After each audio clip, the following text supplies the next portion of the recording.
এই মুহূর্তে সচিবালয়ে কথা বলছেন স্থানীয় সরকার উপদেষ্টা। আমরা সরাসরি চলে যাচ্ছি সেখানে। মাজার হোসেনের পরে যে সুপ্রিম কোর্টের সেক্রেটারিয়েট, আমি অর্ডিন্যান্স রেডি করেছিলাম।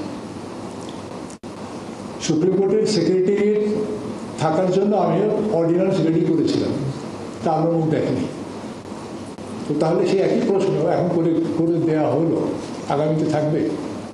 সেটা নির্ভর করছে আগামী নির্বাচিত প্রতিনিধির উপরে। আপনি কাকে নির্বাচিত করবেন তার উপরে নির্ভর করে। তাদের কাছে আপনি দাবি দেওয়াটা বেশ করেন, কমিটমেন্ট নেন যে আপনাদের যে প্রত্যাশা, সেই প্রত্যাশা আমরা হয়তো একটা কাঠামো করে দিয়ে যেতে পারি, যেমন 2008 সালেও কাঠামো করে দেওয়া হয়েছিল, আছে নেই।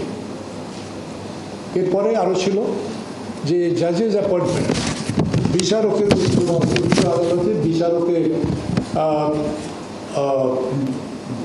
Appointment of জাজেস, advocate, ad hoc জাজেস। Supreme কোর্টে হাইকোর্ট ডিভিশনে প্রথমে 2 বছরের জন্য অ্যাডহক জাজ হিসাবে অ্যাপয়েন্টমেন্ট দেওয়া হয়। পরবর্তীকালে তার পারফরমেন্স দেখে তাকে কনফার্ম করা হয় এবং পরবর্তীকালে উনি থেকে যান টিল রিটায়ারমেন্ট।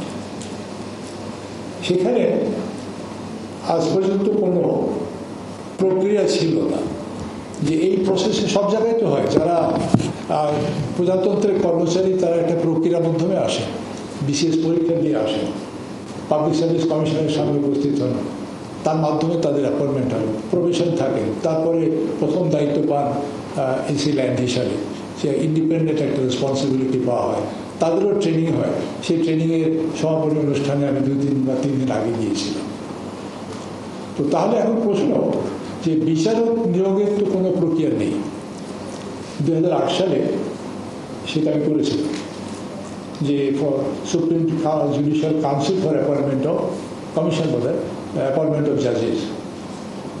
9 জন সেখানে ছিলেন, 6 জন বিচারক, 3 জন অ্যাপেলেট ডিভিশনের, 3 জন হাইকোর্ট ডিভিশনের, আর আমরা 3 জন ছিলাম সহায়ক ভূমিকা হিসাবে, ফ্যাসিলিটেটর হিসাবে, বারের প্রেসিডেন্ট, অ্যাটর্নি জেনারেল আর আইনমন্ত্রী।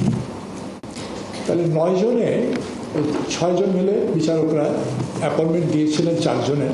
That was the first and till today that is the last.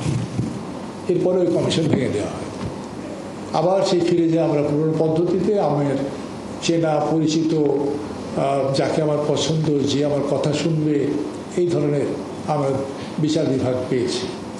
সেই জন্য এখন একটা বড় দাবি এসছে যে বিচার বিভাগেও সংস্কারের প্রয়োজন, একেবারে মাথার থেকে পা পর্যন্ত।